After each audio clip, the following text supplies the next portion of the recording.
Oi, alunos, tudo bem? Exercício de China aí. A gente sabe aí que esse país é uma das maiores economias do mundo, o país que mais cresce e também um país que está aí na base das tretas, né, mundiais dos últimos anos. Guerra comercial contra os Estados Unidos, a questão do coronavírus, né, ter começado lá. Então, assim, é de certa forma um tipo de país, né, que vai ser uma temática muito apelativa para as provas dos próximos anos, tá. Então, assim, a probabilidade de cair questões sobre a China é muito, muito grande, tá. Bora lá ver um pouquinho sobre ela. Bem, o seguinte, a China soube ser diferente, não só da antiga União Soviética, que se deixou dominar por um socialismo dogmático que não permitiu aproveitar as virtudes do mercado. Quando ele fala virtudes do mercado, ele está falando basicamente, né, do mercado capitalista, tá? Então, o que que acontece aqui? Ele está falando de que assim, de uma certa maneira, a gente teve uma diferença muito grande da China para a União Soviética. E basicamente é o quê?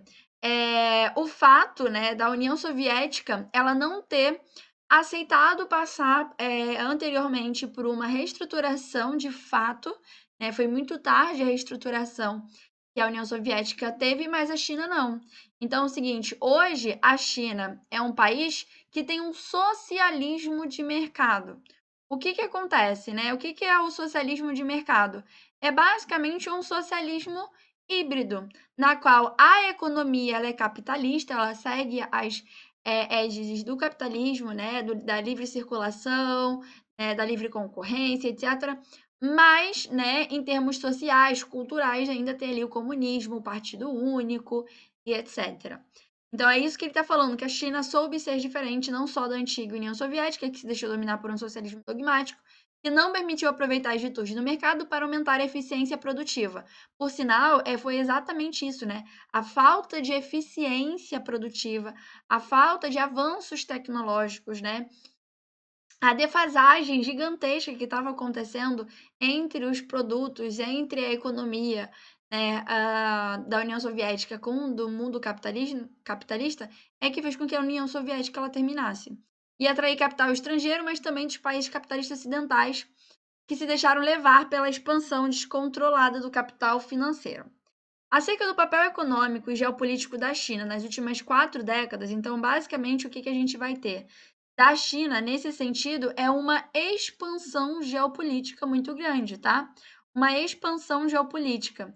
E a China, ela soube muito bem estruturar em quais áreas ela poderia, né, expandir essa sua influência, né? Vamos expandir, é claro, primeiramente para aqueles países que não têm uma influência tão direta dos Estados Unidos e aqueles países, né, que fazem parte de uma área geográfica excluída, né, sobre exclusão, que são os países africanos. Então ele vai lá e coloca, né, o seu imperialismo, vamos colocar isso, né, essa expansão geopolítica, principalmente para a China, para a África. Por quê? A China sabe que a África é um continente, né, que tem muitas riquezas minerais e aí a China ela vai ser altamente dependente desses recursos naturais, das riquezas minerais. Até mesmo por isso, né, a China ela é uma parceira comercial muito importante do Brasil, porque o Brasil também é um país que tem essas riquezas minerais, principalmente o ferro. Um dos maiores compradores de ferro do mundo, do Brasil, é a China, tá? E que, por sinal, nos últimos 5 anos aí se consolidou como o maior comprador. E de outros bens, principalmente as commodities, tá? Então, eles sabem que a África é basicamente aí, um continente cheio de riquezas minerais, e a gente não pode esquecer também, né, que hã, muitos países africanos, eles têm estruturas políticas muito fragilizadas, tá? Então, é uma das principais expansões geopolíticas do papel econômico da China foi se expandir. Tem mais empresa chinesa na África do que empresa africana, por exemplo, tá? Empresas africanas. Estou falando como um todo, tá? Apesar da gente saber que existem muitas diferenças, muitos contrastes, né, entre os países africanos, com por exemplo, aí a África do Sul. Mas de uma maneira geral a gente consegue ver esse padrão. Apesar do que diz no texto, os anos 80 marcaram um retrocesso na abertura econômica chinesa ao capitalismo. Não, tá? Ele, na verdade, marcou o grande avanço, principalmente aí com a queda da União Soviética. Maior importador brasileiro, a China compra do Brasil especialmente bens de consumo duráveis e equipamentos para indústrias de base. Não, a China compra principalmente do Brasil, né? Commodities, tá? Então, lembrando que são commodities, são aqueles produtos, principalmente agrícolas, né? Ou seja, produtos que é proveniente da estrutura ali do setor primário, são bens primários que são comercializados dentro do comércio internacional através da Bolsa de Valores, tá? Então, as commodities. Uma delas, a soja, né? Tá? Uma delas, a soja. Mas também a gente tem outras commodities, como, por exemplo, o próprio ferro, tá? A China compra bastante ferro para poder pautar isso o desenvolvimento industrial. Então, não é bens de consumo duráveis e equipamentos para a indústria de base. Até mesmo porque bens de consumo durável, ele está no topo de finalização de uma revolução industrial, tá? Então, assim, a própria China ela é responsável por fazer, né, por promover a sua indústria de bens de consumo durável, e o Brasil não é tão desenvolvido nesse sentido. A África é uma área muito atrativa para a China, pois diversos países daquele continente são ricos em matérias-primas e têm pouco apreço pela democracia, sendo essa última característica também do regime de Pequim, né? Quando a gente fala pouco apreço pela democracia, é porque, basicamente, muitos países vivem em regimes totalitários, autocráticos, né? Não democráticos, de uma forma geral, e o comunismo, ele é, né, estruturado nesse sentido. Então, nosso gabarito está aqui. Show! Próxima questão. Questão aí da SpaceX. Com a criação de zonas econômicas especiais, gente, as ZEs, elas são de quais países, né? Elas são, no caso aí, a de qual país? É da China, tá? Não tinha muito aqui o que fazer. Logo quando vocês olhassem a palavra zona econômica especial, você já lembra logo da China, tá? É uma estruturação territorial econômica muito específica, né, desse país, tá?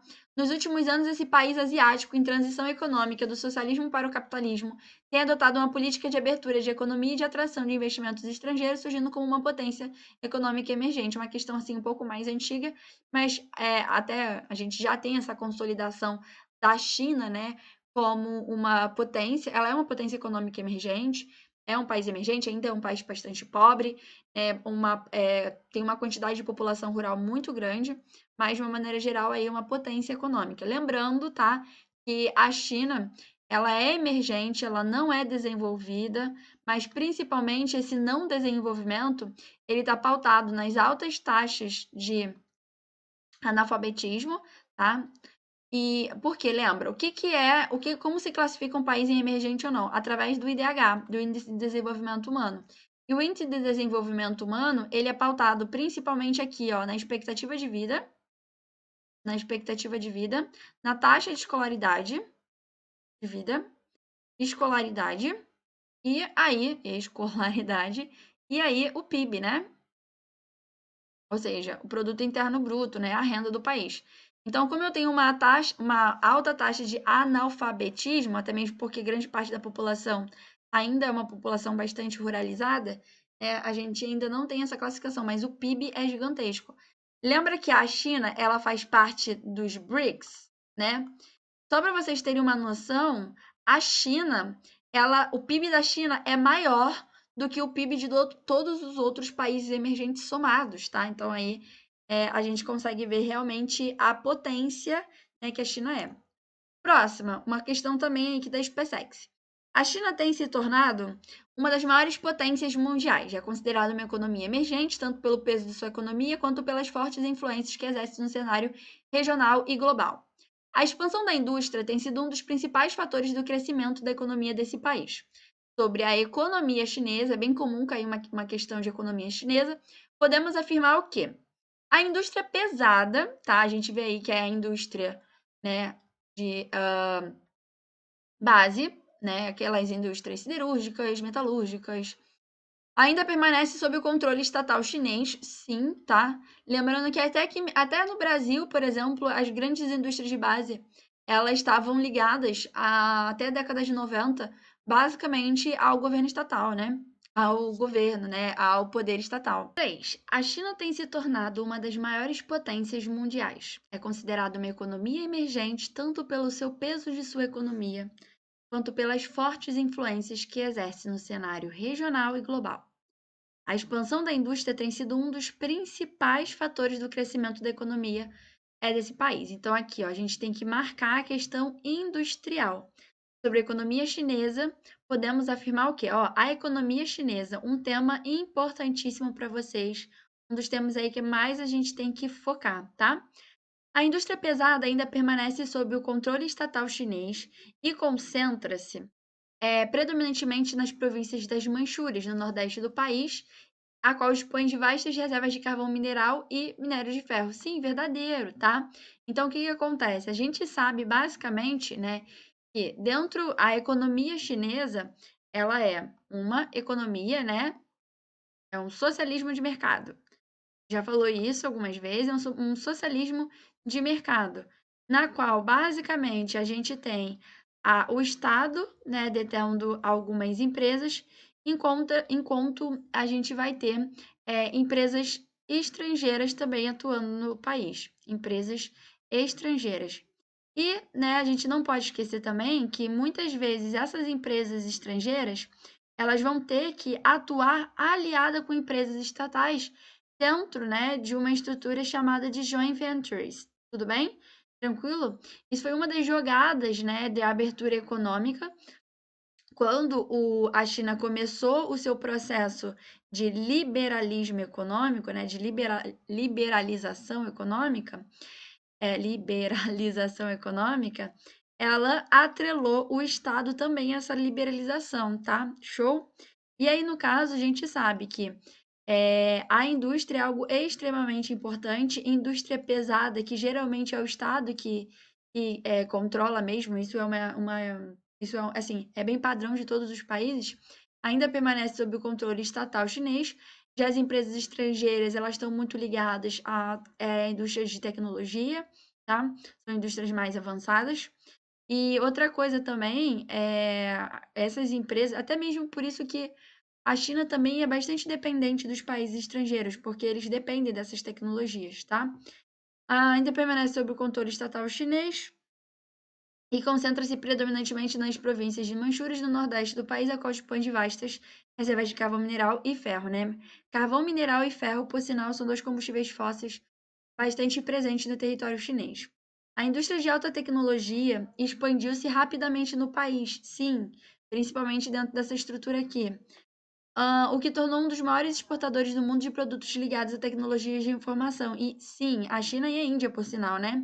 Entretanto, a China não controla a maior parte das tecnologias mais valiosas dos produtos que fabrica, pois tais componentes são fabricados no exterior. E aí foi aquilo que eu estava falando para vocês, né? Da tecnologia, da dependência da tecnologia estrangeira. Essa aqui também é verdadeira. O dinamismo econômico da região litorânea da China vem se difundindo em direção ao cinturão agrícola do interior. Tal fato tem proporcionado maior equilíbrio do PIB per capita entre a China marítimica e a China do interior. Nós não temos isso, tá? A gente ainda tem uma concentração, então nós não temos uma difusão. A gente ainda tem uma concentração, né, da área que seria agrícola e da área que seria industrial, e no caso industrial, zonas econômicas específicas.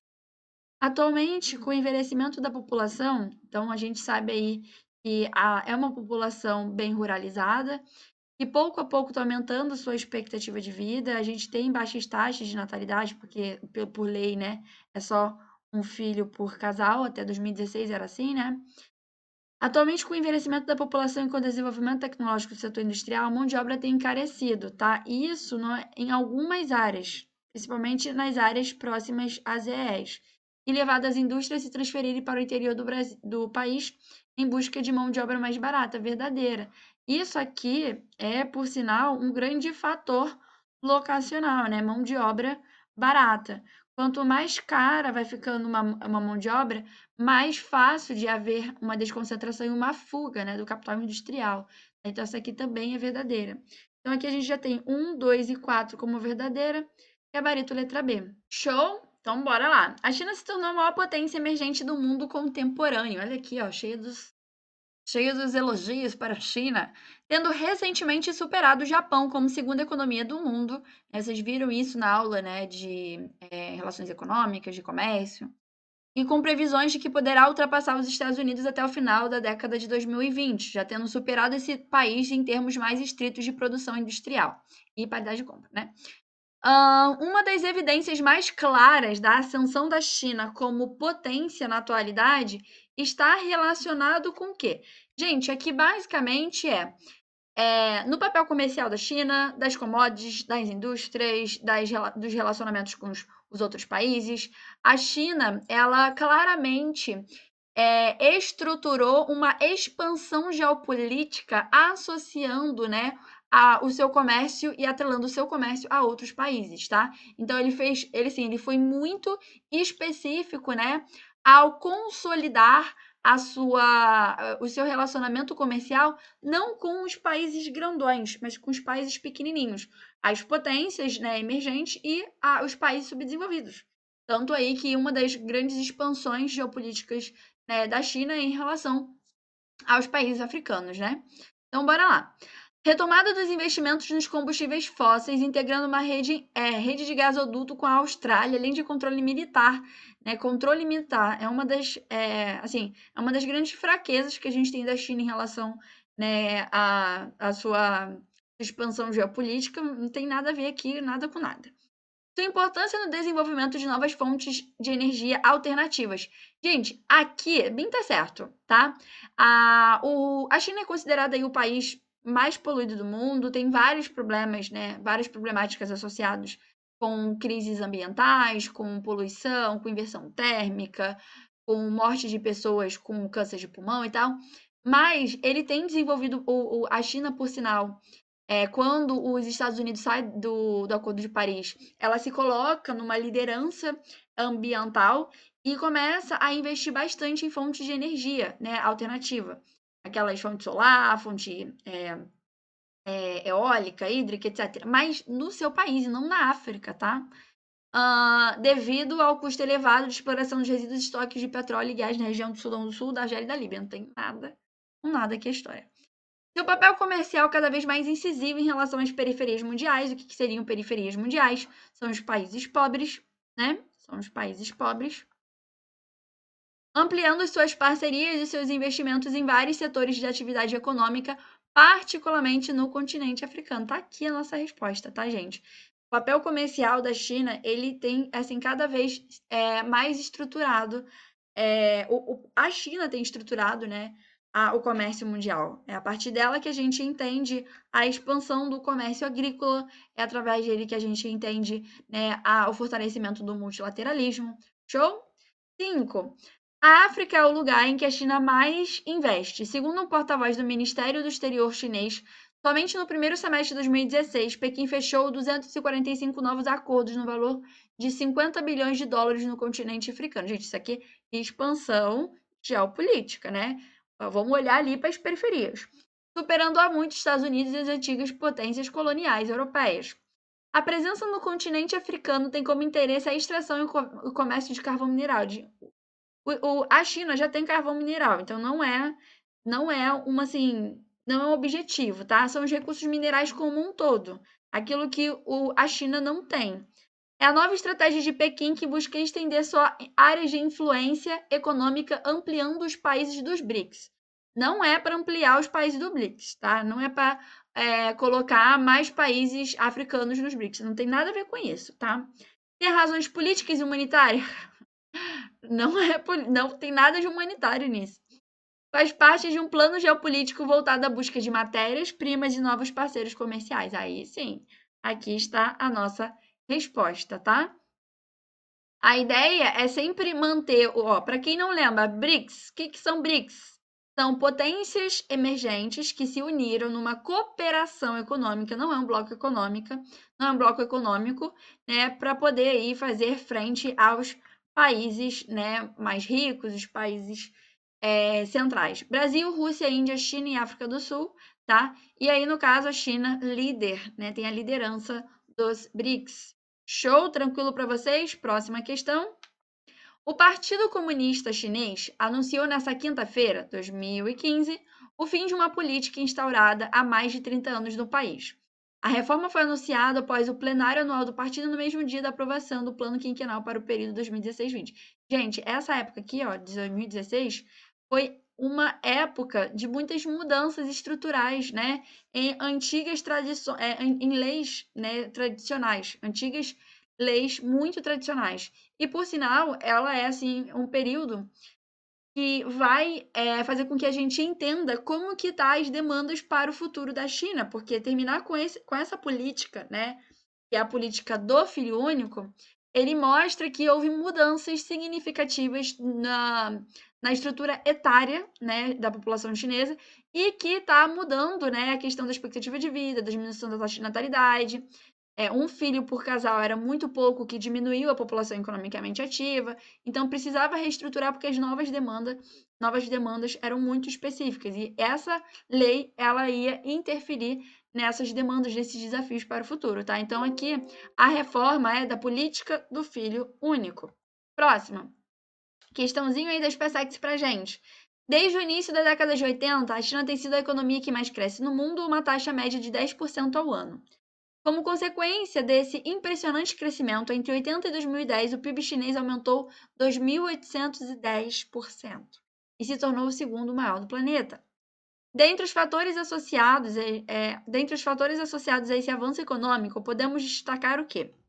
Bora lá. A presença de enormes reservas de minérios e combustíveis fósseis no subsolo chinês que concede ao país autossuficiência. Não, gente, isso aqui tá errado. Tanto que a China tem bastante ferro, tem bastante carvão, mas minérios em geral, né, enormes reservas de minério, tá errado. E é por isso que a gente vai ter uma expansão para o continente africano, né? Porque é basicamente uma tentativa de conseguir reservas minerais, reservas de recursos naturais, tá? Então, essa aqui é falsa.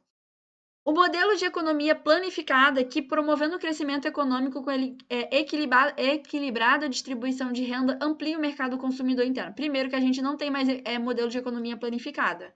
Qual é o tipo de modelo de economia? A gente tem o socialismo de mercado. O socialismo de mercado. Show? Então, nada de economia planificada. Então, essa aqui também é falsa. A liberalização econômica e os baixos custos da mão de obra, principal fator de competitividade da indústria chinesa, têm sido fundamentais para o crescimento econômico do país. Aí é verdadeiro, tá? E aí, por sinal, a gente tem um desenvolvimento da mão de obra nas zonas econômicas específicas, mas parte do litoral, e aí, para a parte do interior, tem havido aí uma boa desconcentração industrial procurando essa mão de obra mais barata. É um mercado consumidor muito grande, é um mercado de mão de obra muito grande, né, muito farto, e uma mão de obra pouquíssimo qualificada, que faz com que seja uma mão de obra bem barata, e isso reduz os custos de produção, né? Então aumenta os lucros. Show? O esforço chinês em atrair indústrias intensivas em capital para as chamadas. Então, essa E3 está correta. O esforço chinês em atrair indústrias intensivas em capital para as chamadas zonas de desenvolvimento econômicos e tecnológico, fazendo com que nas últimas décadas o país esteja entre os maiores receptores de investimentos produtivos do mundo. Verdadeiro, né? Ele não se manteve, ele criou ali zonas de econômicas especiais, onde a gente tinha um investimento estrangeiro muito forte, socialismo de mercado, né? E aí essas áreas se desenvolveram muito rápido, né? Essas áreas, elas se tornaram áreas extremamente especializadas em relação às indústrias. Tá? Então, verdadeira. Então, a resposta está aqui, ó. Gabarito, letra E. Tá acertando? Gente, China, vou contar para vocês. Se eu fosse da banca, eu colocava muita questão de China. Mentira, muita não, né? Mas eu colocava pelo menos esse ano uma questão de China. Ano que vem, tá? Até mesmo porque, gente, com o coronavírus, e não vamos ser xenofóbicos com os chineses, tá? Assim, segundo a ciência, o coronavírus, ele é um vírus natural, ele não é um vírus aí, segundo dizem as teorias de conspiração, que nasceu em... Até que se prove o contrário, né? Que nasceu em laboratório e tal. Então, assim, o ritmo de crescimento chinês, ele é muito grande, mesmo com o coronavírus, apesar de ter diminuído muito, ele continuou acontecendo. Mas, assim, não é por causa... não, porque a China quis que todos os países, né, parassem de crescer. Não, é porque ele já mantinha esse crescimento. Quando você tá correndo lá atrás, você começa a correr bem lá atrás, na hora que você tem que parar, você fica no trotinho, né? Péssimas analogias. Então, assim, você não para do nada, tá? Então, é o que aconteceu com a China. Ela estava muito acelerada. Quando freou, ele continuou, mas devagarinho. Se você tá ali no trotinho e teve que frear, tu para, tá? Então, muitos países aconteceram isso. Eu espero que vocês entendam. Então, por isso que eu acho que economia chinesa é um tópico para se falar esse ano e ano que vem, tá? Ah, mas a China foi a única que cresceu. Isso é resultado dos anos anteriores, das décadas anteriores, como que era planejada, estruturada e administrada a economia chinesa, tá? A ideia era eles crescerem muito mais, mas aí, né, teve é, freou, né, essa questão do crescimento. Não só da China, né, mas como do mundo inteiro. Então, economia, comércio, é uma questão muito plausível para a gente nesse ano e no próximo ano, tá?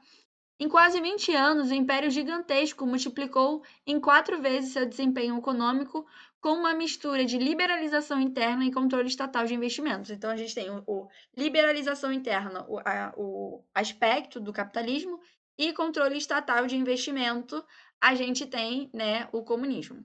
Tudo isso aconteceu sob um estrito isolamento em relação aos mercados financeiros globais e com pesados impostos para investimentos estrangeiros. Então, é o seguinte, eu já expliquei isso para vocês pela questão de economia, na aula de economia, na área de comércio, na aula de industrialização e tal. A China ela foi muito inteligente na hora de abrir a sua economia. Porque eles falavam assim, ó, tudo bem, eu vou aceitar investimentos estrangeiros, até mesmo porque todo mundo queria, né, aquele mercado consumidor gigantesco da China, né, gente, é muita gente, e não é só mercado consumidor, é uma mão de obra, é um mercado de mão de obra gigantesco, uma força de trabalho maior força de trabalho, né, maior contingente de força de trabalho do mundo, com preços muito, muito baratos. Quem não queria colocar uma indústria na China? Só que eles foram muito espertos e colocaram ali na estrutura de joint ventures, né? Seria o seguinte, tá bom, você bota aqui tua empresa, mas a sua empresa, ela tem que estar ligada com uma empresa estatal. Então, olha que inteligente que eles fizeram. Enquanto crescia a empresa estrangeira, porque pelo capitalismo, crescia paralelamente a empresa estatal, tá? Então, assim, foi realmente um planejamento muito específico de crescimento e uma abertura muito, assim, muito gradual e muito estratégica, né? Mais do que inteligente, foi muito estratégica. Apesar disso, os chineses do exterior, as empresas dos Estados Unidos, do Japão e da Europa investiram mais de 360 bilhões de dólares em centros produtivos da China. Há hoje um enorme receio com relação ao papel da China no mercado internacional de produção e trabalho, até mesmo porque muita gente tem medo desse poder, desse poderio gigantesco da China, desse poderio colocado em cima de um país que não tem uma política de democracia, uma política de democracia representativa, uma política associada ao desenvolvimento, à liberdade, tá? Principalmente a liberdade, desenvolvimento da liberdade. E aí, no caso, muitos países têm medo em relação a isso, tá? Países e regiões inteiras se sentem ameaçados sobre os receios existentes em relação à China, análises afirmativas a seguir. O desenvolvimento e design dos produtos se realiza na Europa, mas a produção e os empregos migram para a China. Por quê? Porque para baixar o custo de produção e aí tornar aquele produto mais lucrativo, tá? Então, assim, o desenvolvimento e design dos produtos, não somente na Europa, mas também nos Estados Unidos como um todo, tá? Isso vai acontecer não somente na China, mas quanto não somente na China, mas também em outros países asiáticos, tá? Então, esse aqui é verdadeira. Show? Verdadeira. As nações industrializadas perderão mais vagas de trabalho na produção do que ganharão com os pedidos da China. Quando falam no trabalho de produção, é óbvio, né? Isso aqui é verdadeira, porque se a produção ela vai para a China, as nações mais industrializadas, elas vão também migrar com os empregos. Os países de desenvolvimento que constroem seu futuro com base em força de trabalho barata não têm mercado e infraestrutura para competir com a China. Não tem, gente. Por quê? Força de trabalho barata é o que mais tem na China. Então, eles não vão ter como competir com a China, tá? Então, todas estão corretas aqui. Então, nosso gabarito está na letra E. Vocês entenderam a ideia? Tá? Então, assim, é por isso que muitos países ricos, eles ficam extremamente eles ficam numa posição, né, extremamente fragilizada em relação à China. E os países pobres, piores ainda, né? Então, assim, de uma maneira geral, a China é uma gigante, tá? E muitos têm medos, muitos têm medos.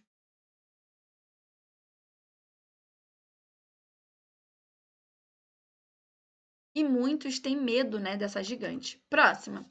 O espantoso crescimento econômico da China no último decênio revela-se com nitidez no aumento da participação no comércio mundial. A respeito, assinale a alternativa correta. Os preços das commodities no mercado mundial vêm sendo profundamente afetados pelas oscilações da demanda chinesa. Bem, a China, população gigantesca, que tem aumentado seu poder de compra, seu poder de consumo, as commodities, principalmente, vocês lembram do exemplo da soja que eu dei para vocês? Que a China basicamente é a grande compradora de soja do Brasil, né? E ela consegue oscilar não somente preços como o da soja, porque se um dia a China falar assim, não vou comprar mais soja de vocês, acabou. A gente vai criar uma crise gigantesca na estrutura de agronegócio do Brasil, tá? Então, assim, tá aqui a nossa resposta. Show? Próxima questão.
Muitos têm medo, né?